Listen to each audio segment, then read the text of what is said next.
of a position time graph simply measures the average velocity, because you have position in meters or kilometers and time in seconds or hours. You ride a bike at a constant speed of 4 meters per second for 50 seconds. How far do you travel? Well, if we take distance, and we know that it's equal to velocity times time, we are traveling at 5 seconds times 4 meters per second. We are going to cancel out our seconds, and you'll be traveling for a distance of 20 meters.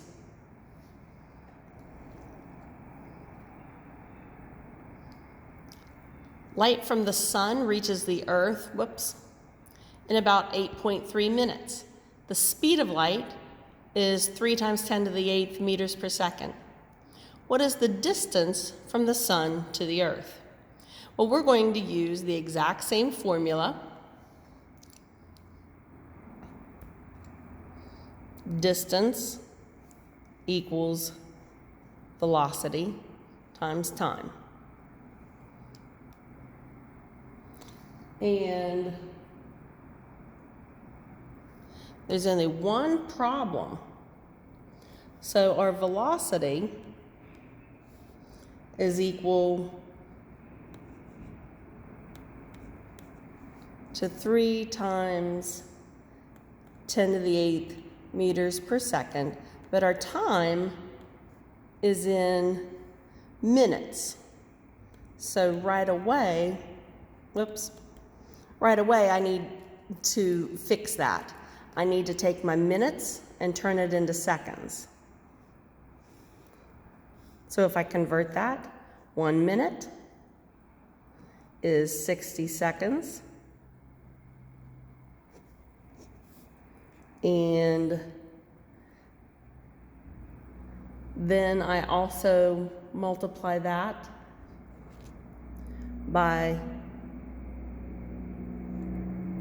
3.00 times 10 to the 8th meters per second. Then my seconds cancel out. And what is my distance?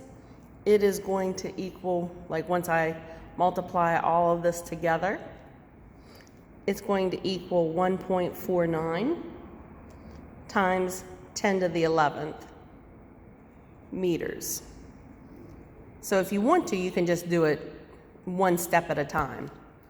Take 8.3 times 60, and then get your number for that. And then take those seconds and multiply it by 3 times 10 to the 8th meters. Get this in meters per second. And then it'll give you a distance of 1.49 times 10 to the 11th meters. That's the distance that the light has to travel. All right, the next problem reads, you and a friend each drive 50 kilometers. You travel at 90 kilometers per hour. Your friend travels at 95 kilometers per hour. How much sooner will your friend finish the trip? Well, let's look at this. So we want to set this formula up so that time is equal to distance divided by velocity. And you're going to do that with both your with your car and your friend's car. So you both drove 50 kilometers. However, you drove at 90 kilometers per hour. So remember, we're going to get a time out of this because kilometers are going to cancel out. The hours is underneath two fraction bars. It's under this one and this one. So it'll actually pop up to the top, and that'll be our time. This equals 50 divided by 90 is 0.556, and then your units are hours. So let's see your friend's time too. So your friend drove the exact same distance, the 50 kilometers, only this time your friend drove faster than you, 95 kilometers per hour. Sorry, my writing's a little bit weird. So again, your kilometers are going to cancel. You're going to get this in hours. Well, this is 0.0526 hours. Okay, well, that doesn't really tell us too much. You know, we don't talk like that. We don't say, well, I got there in 0.556 hours. So we're going to convert this to something that we talk about in minutes. So what I need to do is take my time, which was the 0.556, subtract my friend's time, and then I'm going to multiply the number that I get by 60 to put it into minutes. And guess what? The difference is only 1.8 minutes. So don't speed, guys. You don't make up much time. And just in case you wanted to see that one more time, I took my time in hours, 0.556, subtracted my friend's time, 0.526. My answer is then 0.03 hours. Well, I multiply that by 60 to give me 1.8 minutes. Okay? That's how I came up with the 1.8. All right, let's take a look at number 66. Figure 31, and that's right here, shows a position time graph for Josie and Heike, I'm not sure. Anyway, these two kids are paddling canoes in a local river. Let's do this one step at a time. At what times are Josie and Heike in the same place? Well, they start out in different places, so it's certainly not at the beginning. However, right here, they end up paddling their canoes in the same place. So for A, at what time are they in the same place? At 1.0 hours. Okay, so A is 1.0 hours. And I get that from right here because that's where the two canoes meet. So, part B asks, how long does Josie paddle before passing Heike? Well, the first thing you need to realize is that whenever,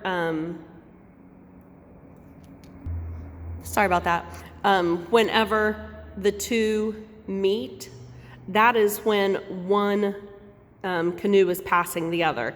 It's the same way with car problems. Whenever they're at the exact same place, that is when one is passing the other. So let's look at Josie's time. Josie started at about 0.25, halfway between 0 and 0.5. So if Josie started at 0.25 and passed at 1 hour, how long is that? So 1 minus 0.25. And remember, 0.25 is 15 minutes. Like a quarter of an hour is 15 minutes. So 15, 30, 45. So Josie was paddling for 45 minutes before she passed Heike. Sorry, I can't keep these names straight. So that one was 45 minutes. And the reason is because This is where Josie started at 0.25, and that's 15 minutes to get from 0.25 to 0.5, 15, and then another 30 minutes to get from 0.5 to 1 hour, and 30 plus 15 is 45. So that's how we get 45 minutes. Where on the river, this thing won't quit not focusing. Where on the river does it appear that there might be a swift current? Well, this one you're just kind of eyeballing, and it looks like right here, they both kind of move in the same direction. So between 6 kilometers and 10 kilometers, it looks like there's a pretty swift current in this area. Okay, number 70 is about Jim, and he's in the supermarket. I think so.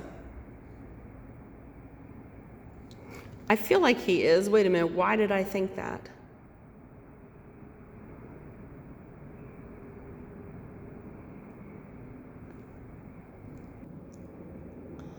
Okay, well, it doesn't matter.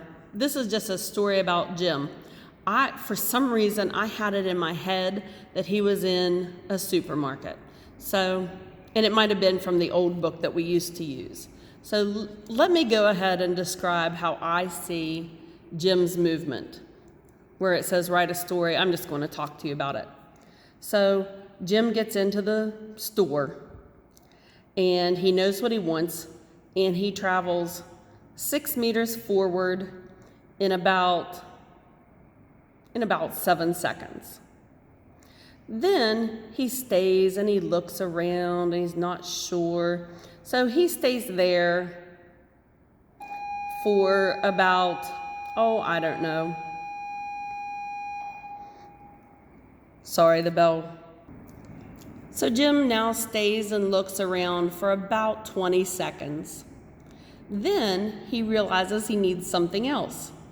So he travels another 6 meters, picks up what he wants after only a few seconds, changes his direction, and travels from 12 to 5. He travels 7 meters back, looks around, stays in one place, forgets something, so he goes back a few meters, looks around, and decides to exit the store. So that's my story about Jim's movement. You could have anything else, as long as you realize that when there's a slope, Jim is moving. When there is a straight linear line on the x-axis, that means Jim is standing still, okay? So B, when is Jim 6 meters from the origin? All right, so Jim is 6 meters from the origin in several places, from about 7 seconds to 27 seconds. He's at the 6 meter mark. He's again at the 6 meter mark when time is about 43 seconds. You guys might have a little bit different. And he's at the 6 meter mark between 51 and 56 seconds. So that's when he is at the 6 meter mark all those different times, okay?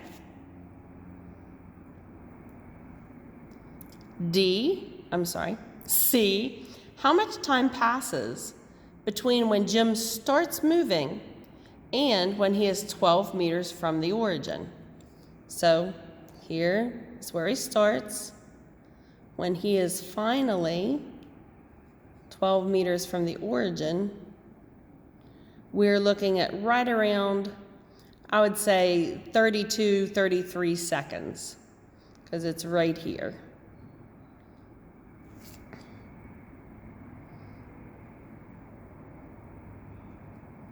And then part D, what is Jim's average velocity between 37 seconds and 46 seconds? So first of all, let's find 37, right in here, and then 46, right here. So really, we're looking at this slope from here to here. Now, you can do this a couple of different ways. You can take this point and so use y2 minus y1 over over x2 minus x1. But here's another way to do it. So between 37 and 46 seconds. All right, well that's 9 seconds, right? So that's my time, is 9 seconds. That's the change in time. Well, let's look at our change in distance. We go from 12 all the way down to 3. Well, what's 12 minus 3? That is also a distance of 9 meters. So if I do distance divided by time to get our velocity, what do we have? We have 1 meter per second. Okay?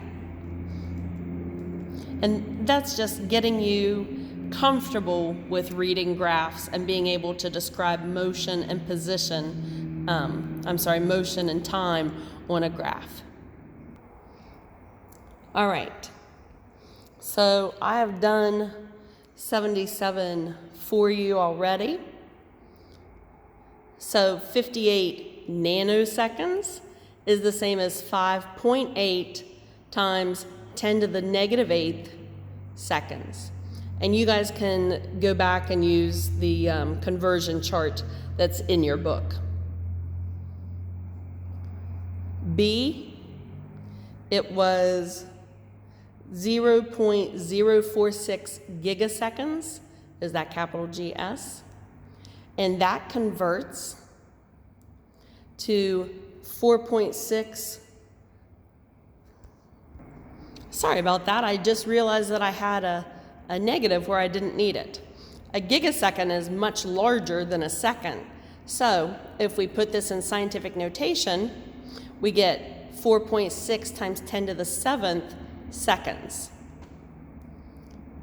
C, we have 9,270 milliseconds. That is the same as 9.27 seconds.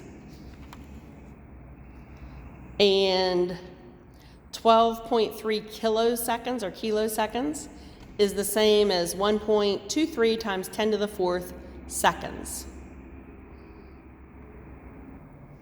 All right, so let's look at the correct number of significant figures in the following measurements.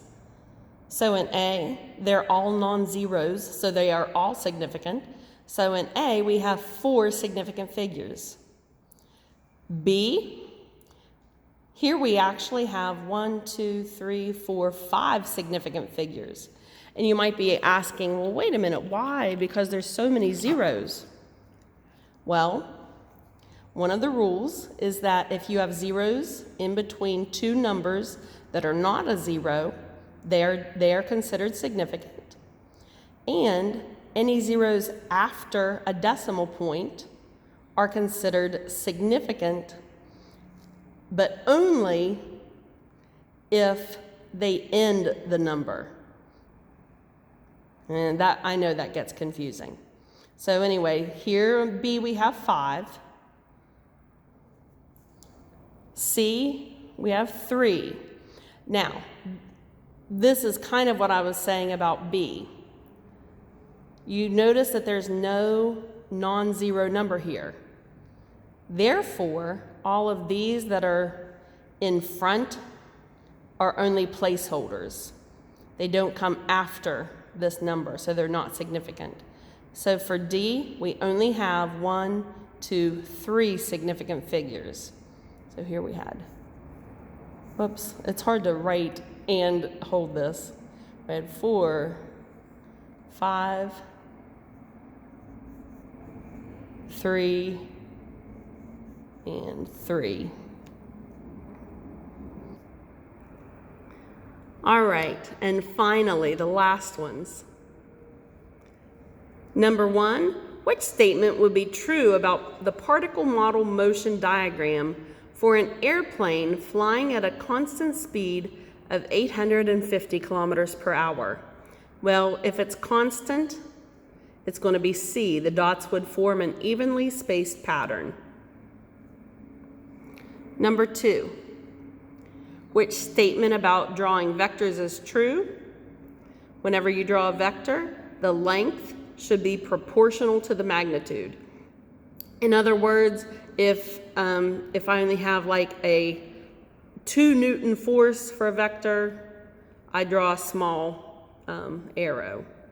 If it said, oh, you've got a 10 billion Newton force, then of course I draw a much larger arrow. It just has to be proportional. 3, the figure below shows a simplified graph of a bicyclist's motion. Speeding up and slowing down motion is ignored. When is the velocity the greatest? So let's look at that.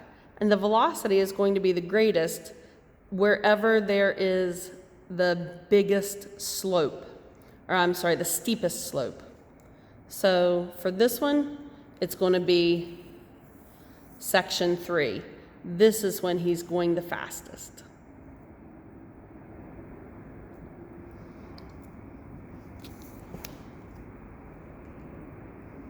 And what is the average velocity of a train moving along a straight track if the displacement is 192 meters east during a period of time of 8 seconds? Well, let's set it up together. Here you would take the position or the distance, which is 192 meters east. Divide that by 8 seconds, and what you'll get is 24 meters per second east. So our answer is B. And then those are all the problems that you had. I will be posting work for you later today, but you don't have to work on it until tomorrow. On Friday, we're just going to take a little quiz. It's at home, it's open book, you can even talk to each other, okay? I will see you soon, and sorry about missing your beautiful faces this morning. All right.